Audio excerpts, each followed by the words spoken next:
here at my end. And let's get into it, hey? So, hey, the Coaching Leader online masterclass, which is exciting. All right. So this being the first time that I've met you three ladies, well, my name is Clifford Morgan. I'm a leadership expert and organizational psychologist, and my story really started back in the Air Force. So I was an airfield defense guard, which is basically a infantry skill set, but defending air bases. And so I was a patrol commander and a weapons instructor for many years. That photo is me in Baghdad back in 2008. But when I hung up my boots and rifle full time, I went and studied psychology, and so that's been a great course for me. It's been a whole lot of fun. It was a 7-year process really to go from starting my studies to then being what is known as a fully endorsed organizational psychologist. So I specialize in the workplace, taking psychology, applying it in the workplace, and really if any of you know Adam Grant, who's kind of like the poster child of organizational psychology, he describes organizational psychology as studying how to make work not suck. Right? That's kind of what I do. I really help leaders to get the most out of their people in the workplace, help teams to be high performing, and really help people get the most out of work and life in work and all those sorts of things. And it's been a whole lot of fun in that last really 7 years. I've been running my own business, consulting into various different organizations. Been working with Focal on and off for a number of years. For those that are from Focal there, I know there's a number online. And yeah, so it's been a whole lot of fun. And organizational psychology is so broad itself. There's so many different areas within it, and that leadership development, team development space is a big part of what I do. But if I was to really kind of narrow it down and focus on where I specialize, it is really on in equipping leaders with coaching skills. It's kind of why I wrote the book, The Coaching Leader. It's why we're running the masterclass here today. It's really giving leaders the skill set of an executive coach, not to become an executive coach, but to enhance the way that they lead and develop their people every single day. See, I'm a big believer that if you've got a coaching skill set as part of your leadership toolkit, then it will enhance everything that you do, and it will give you the opportunity to turn anything that you do in the workplace as a leader into an opportunity to develop your people. And that's really important, right? Because from my perspective, leadership has a dual responsibility. There's two main focuses within leadership. The first one is to drive performance, whatever that is in your industry and your organization and your role. The second one, though, is to develop capability. And it's only through developing capability that we can sustainably drive performance and increase performance over time. So if we're just driving performance, but we're not developing capability, we tap out, right? We tap out, we won't be able to go anymore. But if we're developing capability all the time, then the capability of individuals within our workforce continues to grow. Therefore, the overall capability of our organization continues to rise, and we can sustainably grow and drive performance in that way. Duncan, great to have you joining us online. And so, when I start talking about coaching and the coaching skill set and all of that, and really why we need to coach, and I often start by saying, well, what actually happens when people bring you a problem? And I just, so often people bring us as leaders problems, or they come and they ask us answers. they ask us questions, and they're just, if they don't know what they're doing, they always come to us to figure out and get that support. And so, what do we do as leaders? For the most leaders in those roles, well, when they get asked a question, they give the answer. When someone comes to them with a problem, they provide a solution. When they come and ask him, well, what do I do here? They tell people what to do. And why do we do that? Why is that our default? Well, so often it's because it's easy, all right? It's quick, and we get the answer that we want, right? And at the same time, right, makes us feel good. It's what we're supposed to do as leaders, isn't it? Because as leaders, we're there to help and support our people. So if they're coming to us with questions or problems, then we're giving them the answers, then providing the solutions, telling them what to do. That's what we're supposed to do as leaders, isn't it? Here's the problem with that. If we are constantly telling people what to do, if we give them a solution, they go away and they implement that solution, happy days, right? Problem is solved. They've got the answer to their question. They go away and do what they need to do. But what happens next time they encounter a problem? Well, they're going to go back to the source of their last solution, which will be you, right? So over time, if we're constantly telling people what to do and providing them solutions all the time, when they encounter a problem, they don't even try and solve it. They just go back to you, because the same reason that we give them the solution is the same reason they keep coming back to us, because it's quick, it's easy, we get the solution that the boss wants. All right. But what that does, right? Here's what happens when we constantly tell people. Our people stop thinking. They don't even try and come up with the answer. They don't even try and find the answer there. They don't try and solve the problem. All they do is they just come straight to us. And so in a sense, we've actually trained them to be what I call passive problem presenters, right? They're passive, they're not thinking, and they're just presenting problems to us all the time. And therefore, they rely on us to solve their problems for them. And as a result, we as leaders then become the bottleneck within our business or our organization. We spend all our time trying to solve problems for other people, and we can't get our own workload done. And so we start to slow things down. The pressure starts to rise on us, and we start to burn out eventually. And as leaders, often, if it gets to that point, we'll break. And broken people either leave the organization, or worse, they stick around. And just like a machine with a broken part, if we keep using that broken part, well, it only damages that part further. And that broken part will start to damage all the other parts around it. And when we start thinking about broken people breaking other people, we end up with a really damaged team and organization. It's the last thing that we want, okay? And so how do we prevent all of that happening? Well, there's a shift that we've got to make.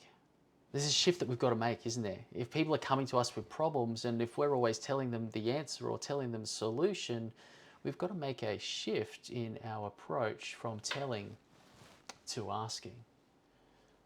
Okay, a shift from telling to asking. And that's really the shift from providing the answers to coaching people, because coaching really is around asking strategic questions. And when we ask questions, there's some amazing things that happen to our people. And a little bit of neuroscience for you. Like, this is the benefit of a psychologist doing this. I get to delve deep into some of the things that are interesting for me, and I'm sure it's going to be interesting for you. But if our people are coming and asking us questions, and we respond by asking them questions in return, what happens? Well, hopefully we've got some smart people on our team, All right. So when we ask them questions, they're going to have to think. All right. Whenever you ask a question, we force someone to think about the answer that they're going to give. All right. So what we're doing by asking questions, we're engaging their brains. They're no longer passive. They're engaged individuals in our teams. And if we've got smart people who are now thinking, they're going to have these flashes of insight. They're going to have a penny drop moment, and they go, that's the answer.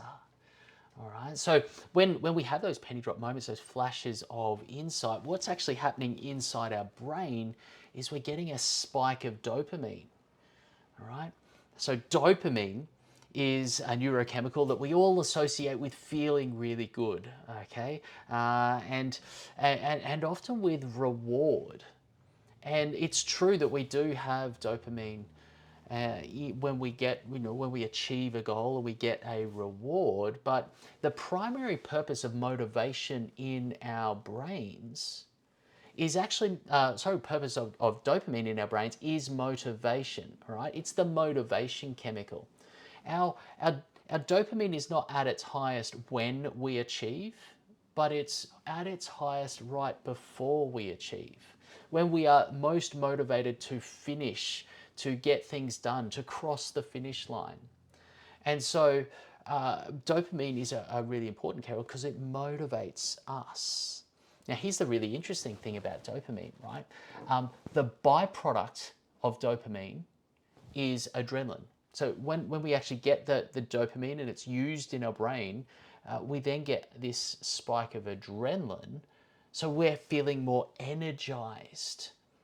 And when adrenaline combined with this other neurochemical called acetylcholine in our brains, that combination is a really magic and powerful combination because it allows us to focus.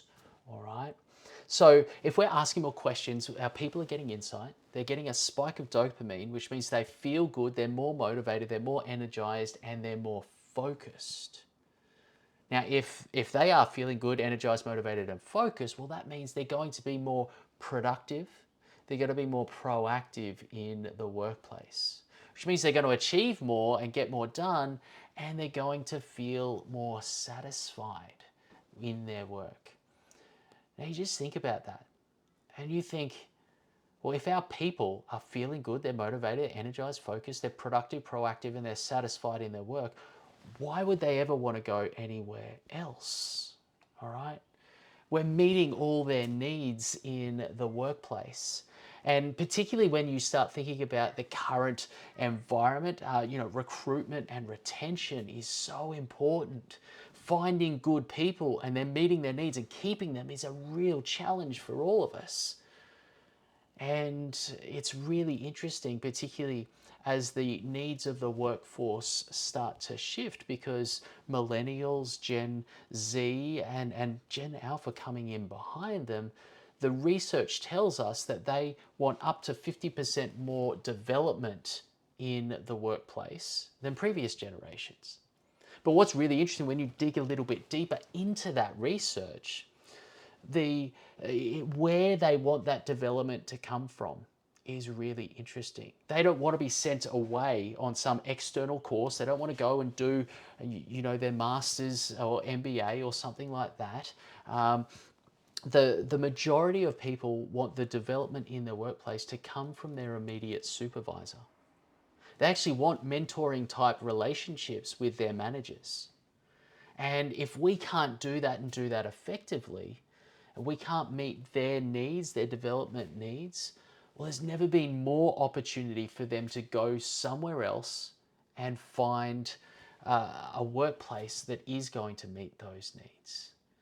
So, one of the best recruitment strategies, right?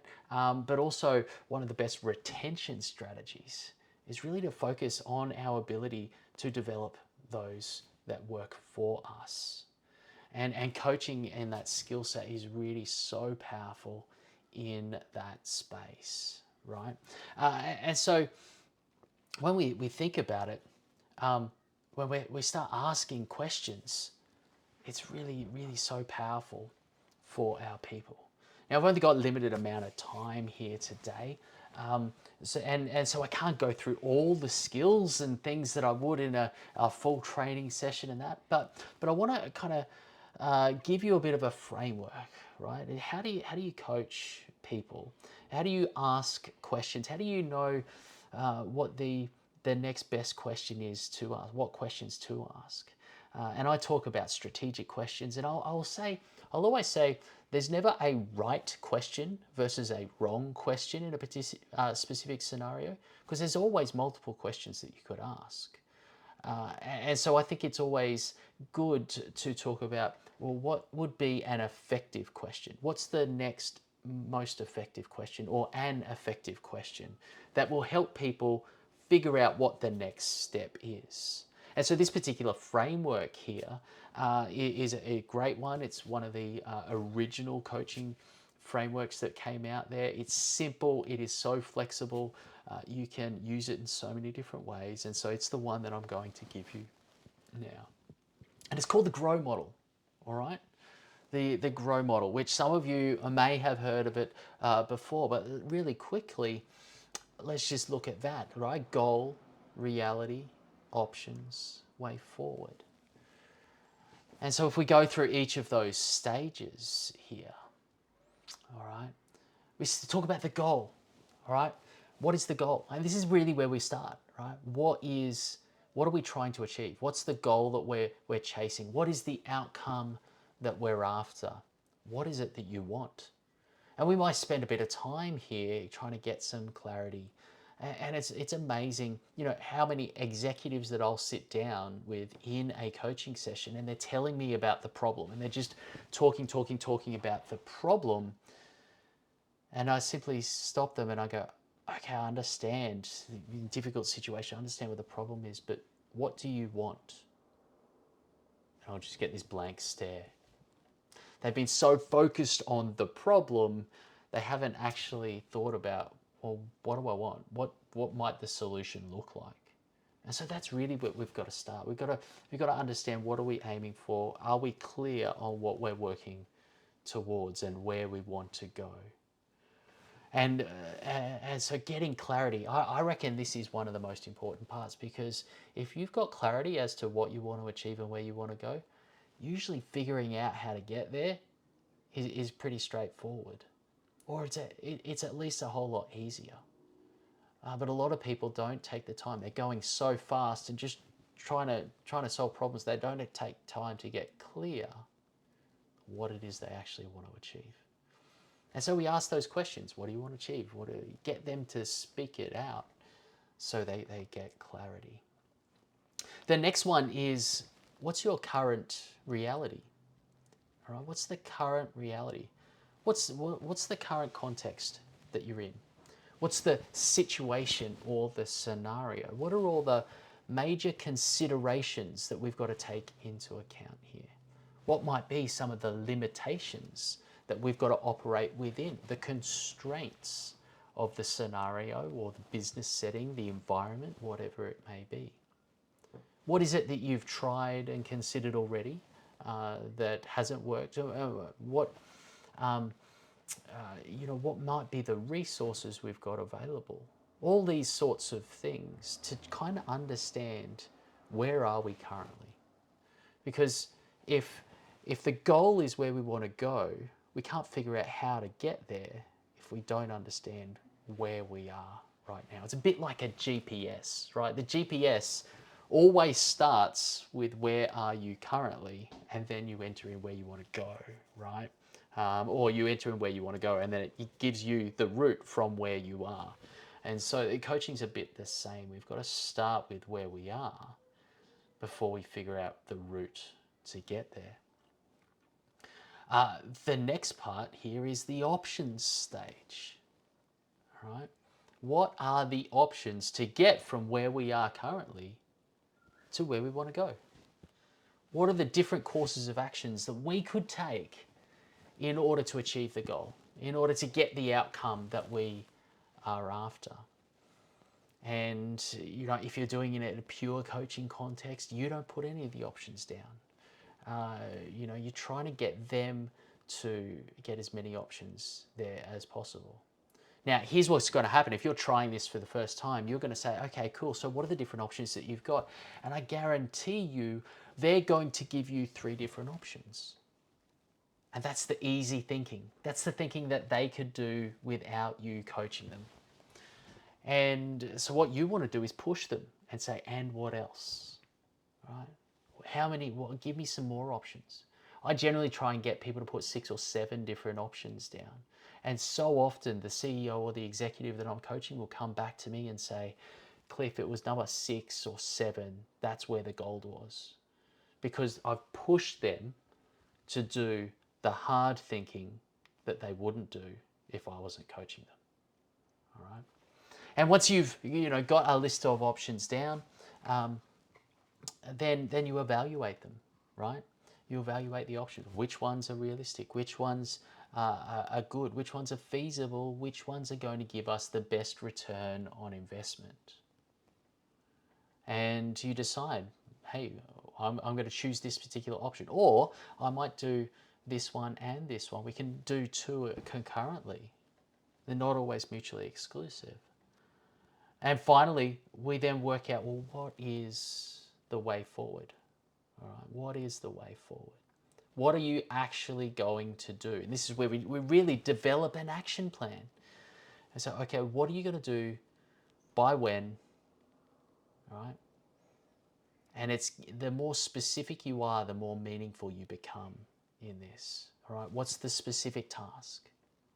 And when are you going to do it? What's the date? What's the time of day that you're going to do it? If you can get people to make that verbal commitment to you, or if in a work context, you may be appropriate for you to get them to write it down, and so we've documented it.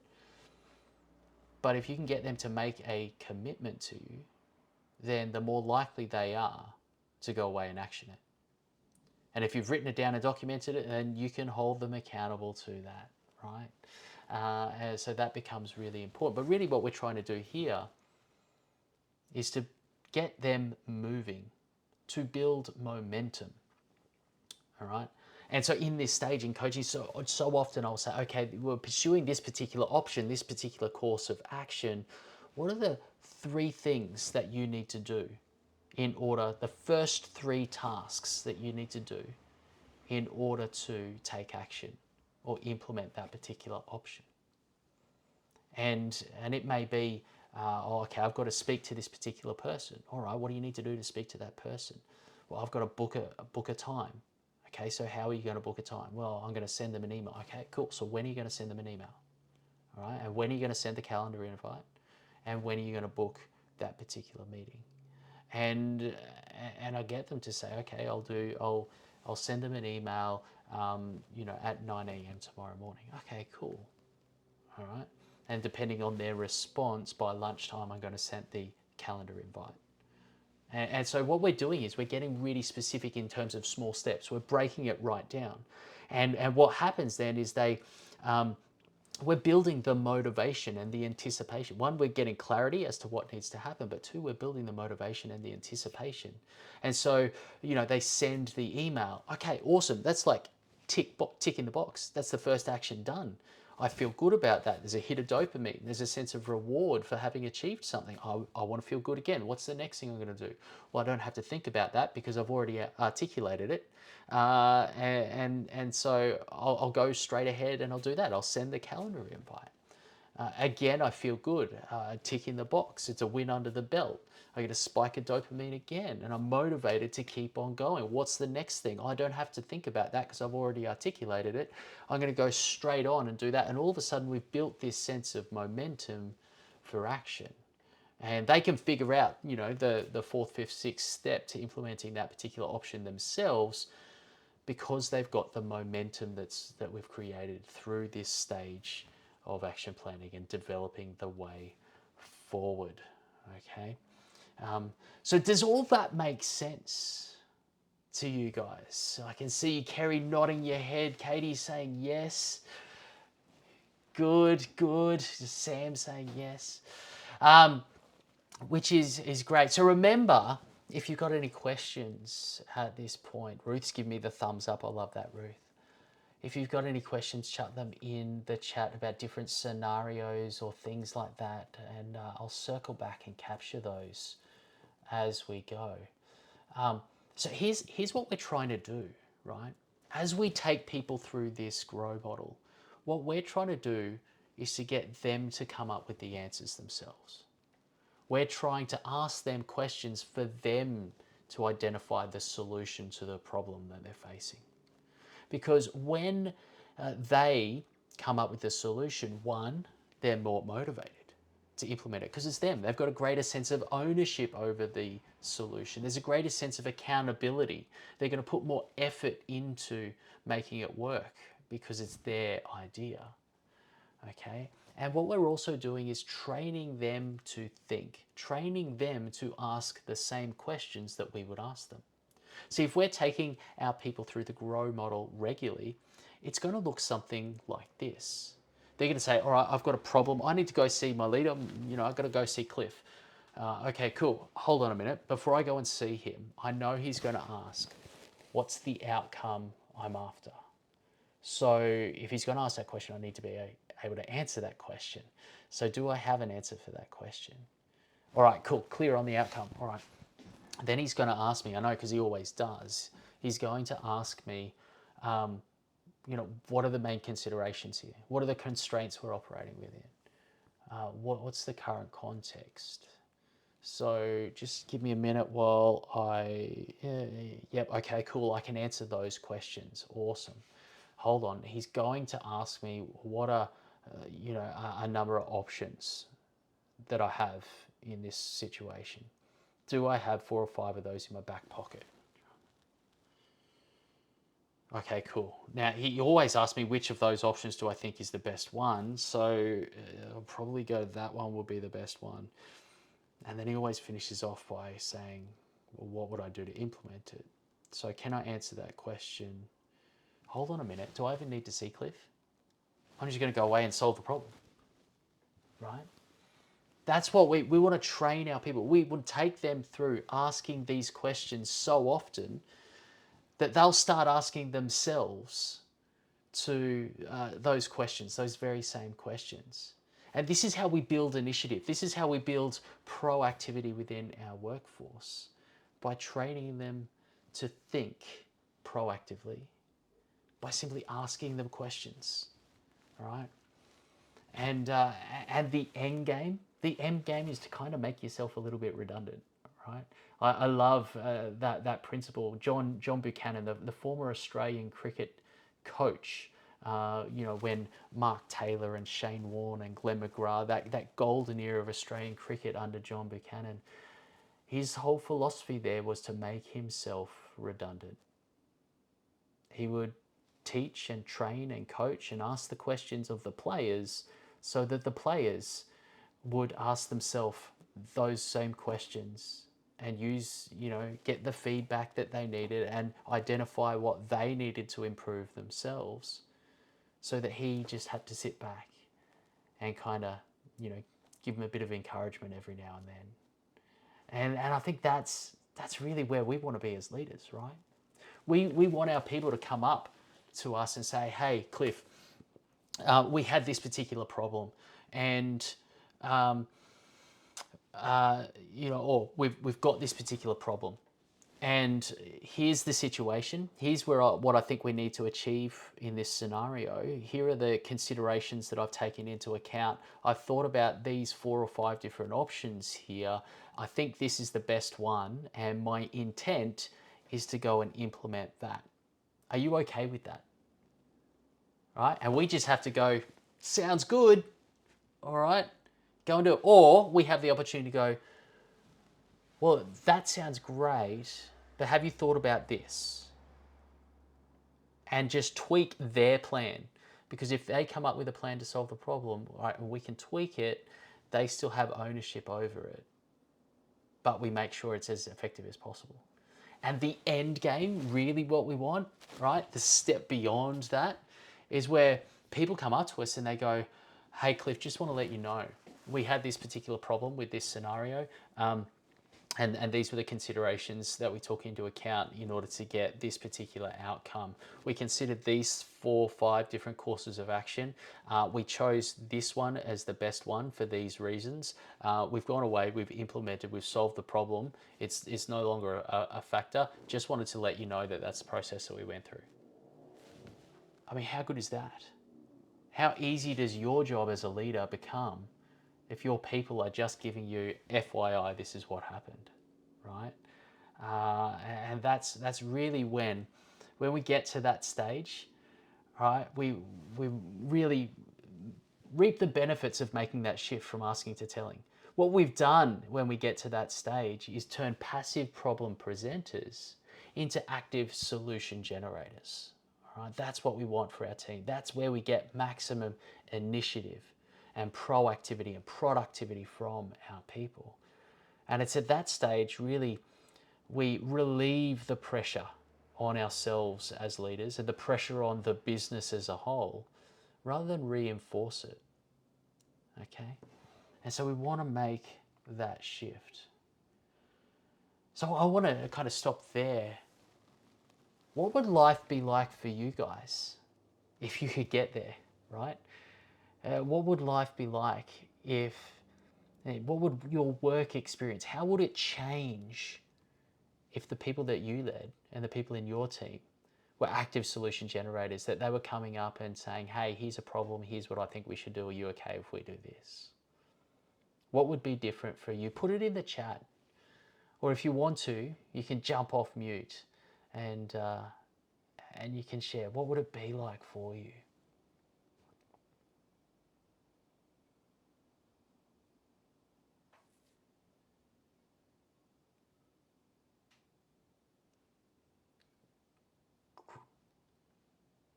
Great. Yep.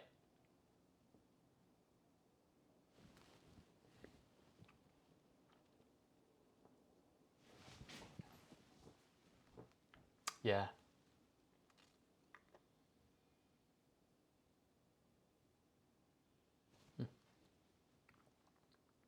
Yep.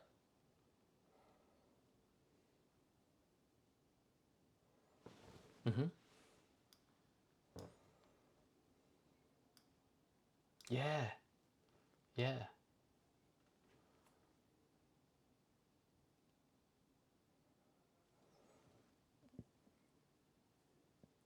Okay.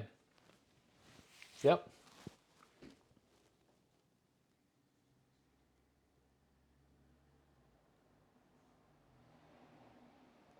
Yeah.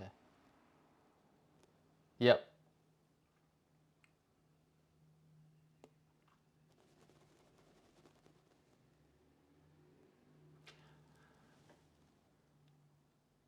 100%.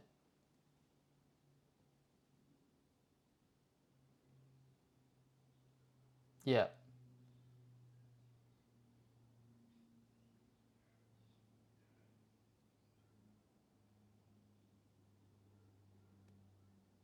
Yeah.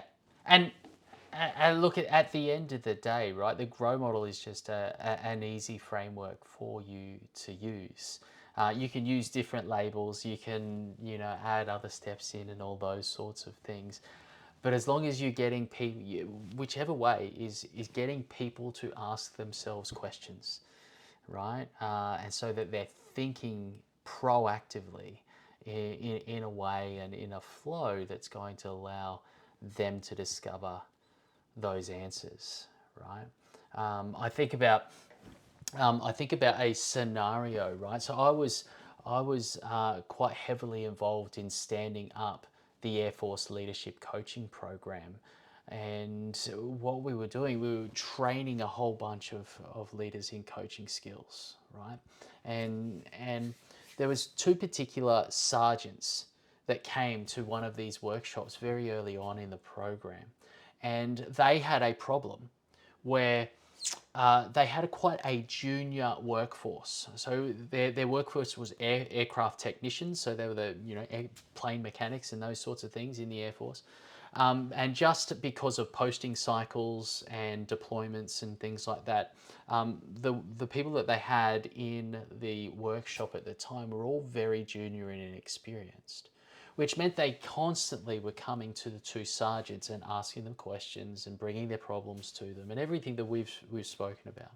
Now, these two sergeants were spending all of their time answering the questions of their junior techos and not finding enough time to do their work. And so what they were constantly doing was staying back late or coming in on weekends or working at home on weekends, and they were just getting really exhausted. Now, these two sergeants, they attended the training and the workshop, and they kind of got together and said, this stuff sounds good, let's give it a crack. And it worked really well because both of them worked together and they covered the split shift, so they had a consistent response to the entire workforce. And whenever these junior techos started to come with them with questions and problems, they shifted to asking questions. And after a couple of weeks, one of the techos comes up and just goes, Sarge, what's going on? You never tell us the answers anymore. You just keep asking us these bloody questions. And the two sergeants said, okay. They brought everybody in the entire workforce in, all the techos, and they said, you guys have noticed a difference. You guys have noticed that we're shifting to asking you a whole lot more questions when you ask us questions.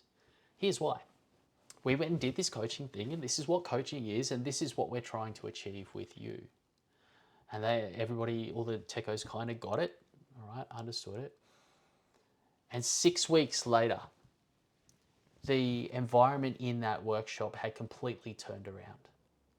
Okay, the performance metrics, the numbers that they are measured against, were gone through the roof, so much more high performing. The morale within the workforce was completely, elevated and gone to the next level. And do you know what the benefit to the two sergeants was? They got their time back. All right, they got to go home on time and they got their weekends back. They could do their work in work time. And that really is one of the big powerful, it's a powerful example of the power of coaching, right? And so often, particularly in a small business context like you're in there, Katie, the leaders of the business can't step away from the business unless they've got a really capable workforce. They've got to really build the capability there so that they can, one, have a holiday, but two, go and do the work that only they can do. And whether it's working on strategy together as an offsite or whatever it is, going and spending time away from the actual, team, going to do some business development, strategic partnerships, right? Whatever it is, particularly in small business, you can't step away. And same deal in bigger organizations as well. I can remember, working alongside some of the team there at Focal, where some of you were working, and some of the managers in there were really reticent to take leave and have a break, because if they didn't, things would fall apart, right? And so, really is such a powerful shift that you can make when you do it. And reality is that everything that you do as a leader can be enhanced by coaching skills, because you sit there and you coach yourself, right? And so if you just sit there and you go, all right, problem, and here's the solution, right? And the first thing that comes to your mind, I can guarantee you the first thing that you come is rarely the best thing the first thing that you think is rarely the best thing that you'll think. And so taking the time to go through the coaching process means you're going to think better. You're going to come up with a better solution and a better outcome for yourself as a leader, but also for the business and the people that you lead. All right. And the other big thing that I will say is that when you have coaching skills, everything that you do can be a development opportunity. All right. Every single thing. And I often talk about if you have to make a decision by yourself, like your decision, you just have to sit down and make it. And you go, well, okay, that doesn't involve anybody else. How can that be a development opportunity? Or say, well, hey, Sally, come on in. Sally, I've got this decision to make, and I just really value the opportunity to bounce some ideas off you. So, are you okay with that? Comes into your office and you go, okay, here's the decision. What do you think the best outcome here for this particular decision is? What are we working towards? And Sally, what do you think the main considerations are? What different options do you think are there? And how would those options be perceived by different members lower in the organisation? And you start coaching Sally to come up with that decision.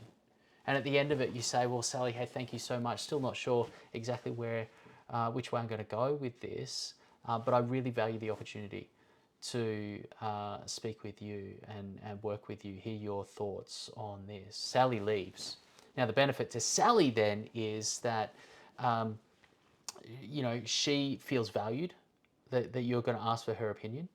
All right. She gets an insight into the way that you think, the experience of making decisions at a higher level. So it's kind of like on the job training, right? It's exposure to operating at a higher level, which means as she goes back to her level and making decisions at her level, her mind's been expanded. And so her ability to actually make decisions at that level is going to be increased as well.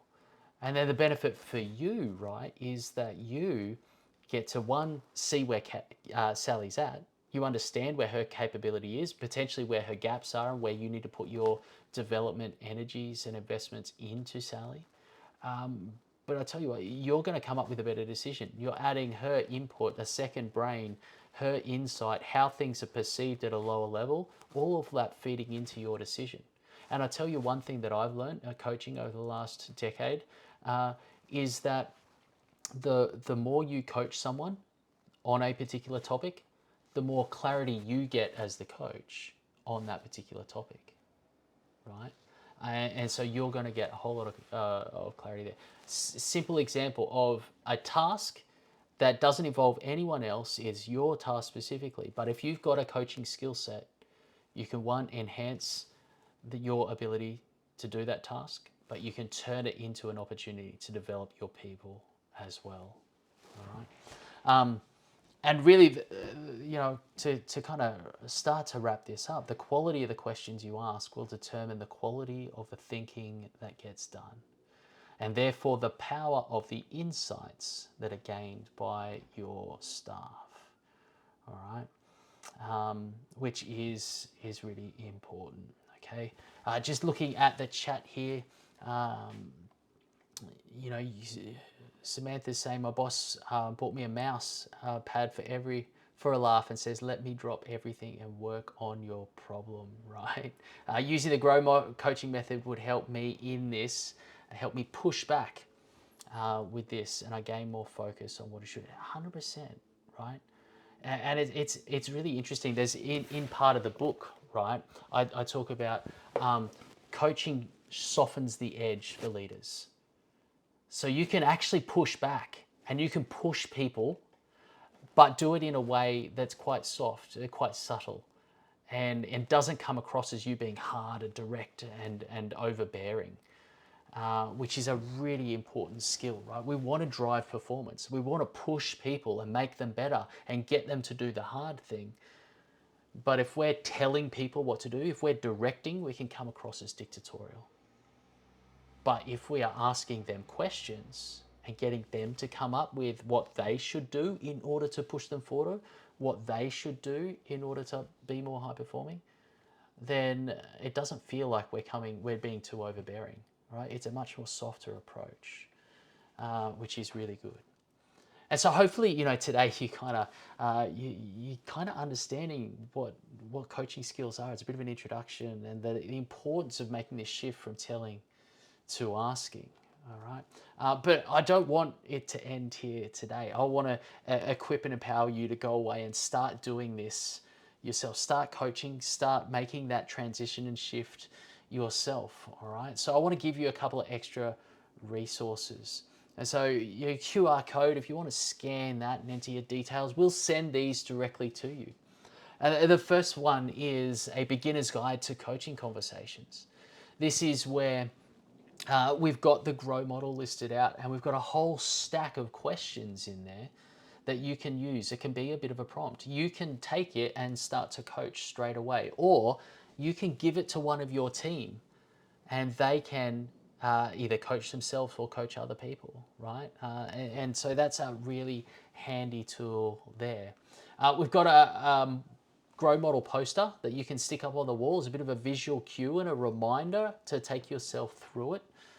We've got a bit of a document here, why creating coaching leaders is the way of the future, and it kind of unpacks some of the philosophy behind coaching, right? And why coaching in the workplace is so beneficial. And there's also the first chapter of the book. So my book, The Coaching Leader, the first chapter's in there that you can read. I think it's a really engaging one. I reckon it's the best chapter in the book, personally. But and we've also got a 20% discount if you want to jump online and purchase that. So if you did want to do that, cliffordmorgan.com is the place to go. That's where you'll be able to purchase the book, cliffordmorgan.com. And we'll send you out a discount code there, which is awesome. So, hey, any questions? Right, we've got a couple of minutes left here. Any questions that any of you have around coaching?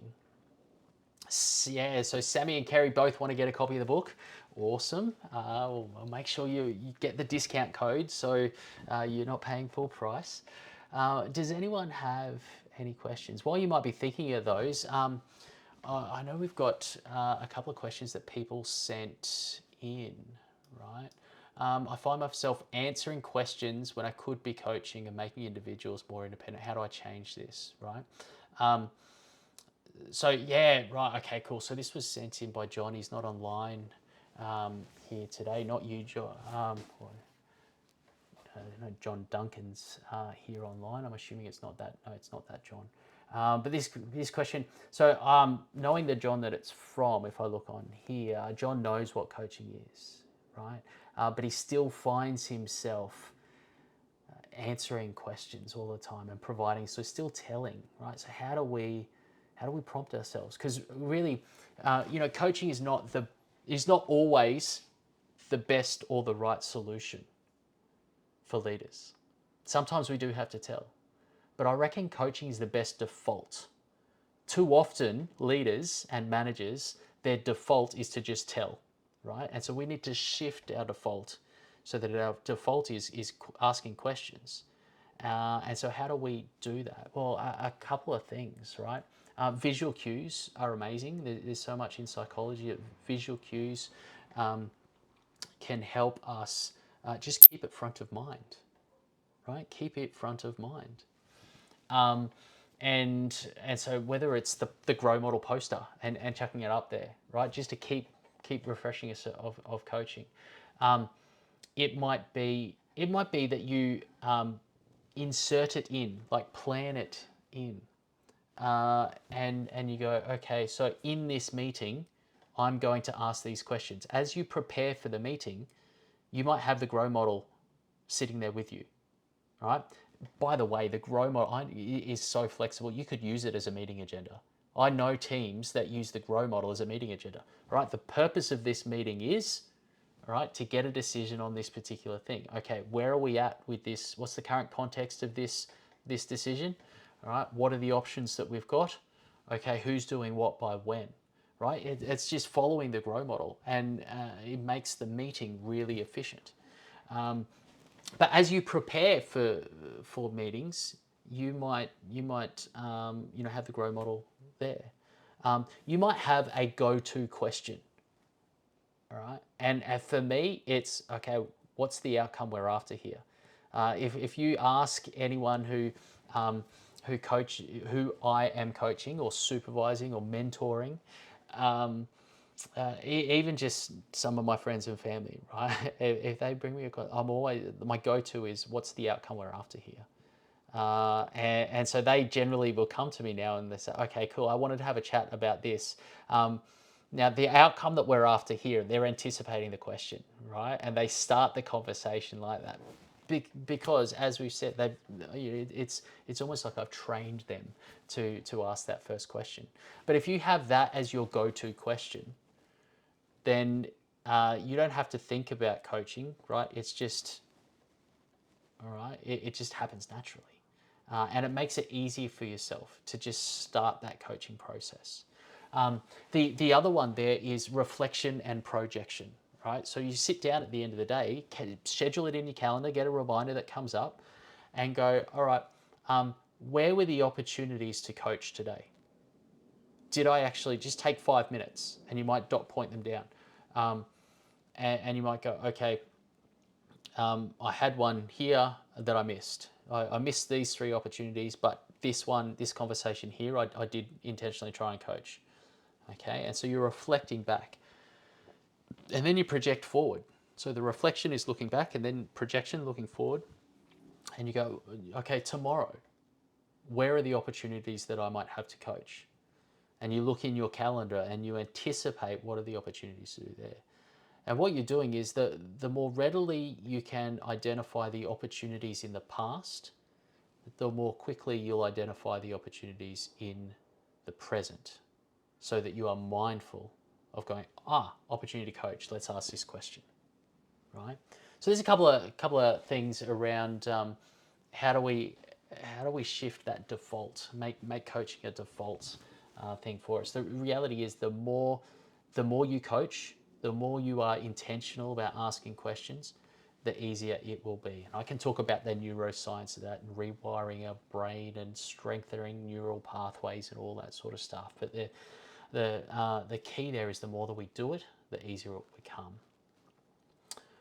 All right, so Samantha's saying a lot of mine come through as phone calls. So because it is my instant reaction to give a solution, how would you suggest I change this habit? Again, Sam, so same things that I was just talking about. Potentially, where do you put your phone, right? If you put it in a consistent spot near your desk, maybe it's a post-it note right next to the phone. It's that visual cue, so that when you pick up your phone, you like right next to it, you're seeing, maybe it's just a big question mark, right? A symbol of a question. But what's going to remind you there? Yeah, okay, good.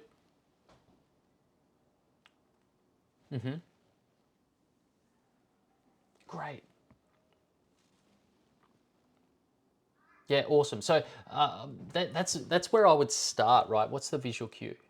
And then if you then at the end of the day you do the reflection piece. So what are all the phone calls that I had today? Which ones did I coach in? And the kind of the next level to that. So what we're talking about there is, where were the opportunities to coach? The next level would be, what questions would I have asked? Okay, if I was to have that phone call again, what questions would I ask or would have asked that would have allowed me to coach, right? And the more that you do that, again, the more practiced you become at developing questions in your head, and so the easier it is for you to do it on the fly. Does that make sense? Awesome. Cool. All right. Cool. So, hey, we're almost at time. And so I just wanted to let you know that we as a company do run, full detailed training on coaching and coaching skills. Our next one is in October. It is unfortunately sold out, but if you keep an eye out on social media and in emails and things like that, we'll be looking at when those next. We're looking at locking in the dates for 2025 pretty soon. So if you are interested in that, keep an eye out, and as soon as those dates become available, then make sure you jump on. The last 4 of these sessions and training sessions that we've run have all sold out. So it's a great day. It's great training, but but there are limited spots, right, to ensure the quality of the experience for people. So get in early if that's what you are keen on attending there. And there's always a potential to say, hey Cliff, we'd love you to come out and run this with our team. That particular story in the Air Force that I told you about was one of the things that we learnt as a result of that, and then kind of some of the other different scenarios, was that when it's one thing to give all the leaders and managers within a workplace coaching skills, but when you actually give your entire team the skills, they can engage in the coaching more proactively. And one of the reasons those two sergeants saw the rapid turnaround in their workforce was that their staff had coaching explained to them. They knew what the process was, so that when the two sergeants then went and started coaching them, they go, okay, cool, let's play along, right? And they could actively engage in the process.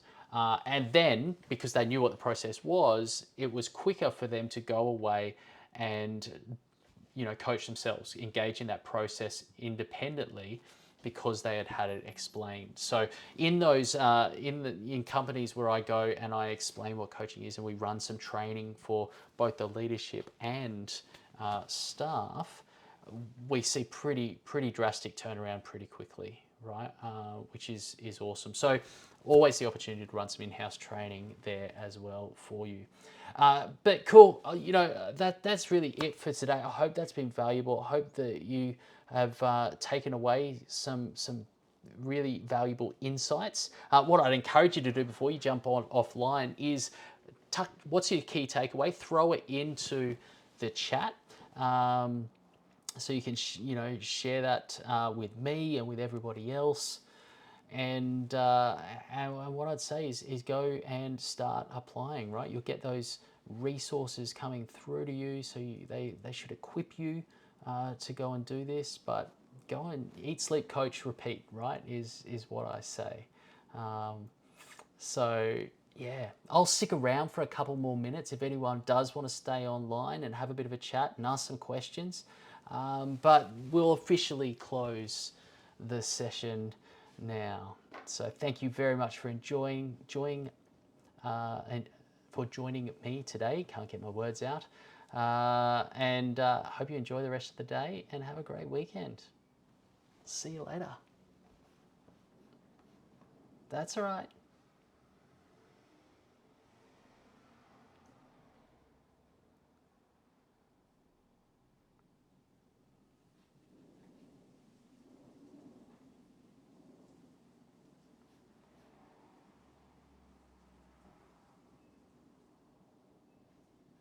Does anyone want to ask any questions? Nope. All right. Well, I'm going to jump off. I shall see you later.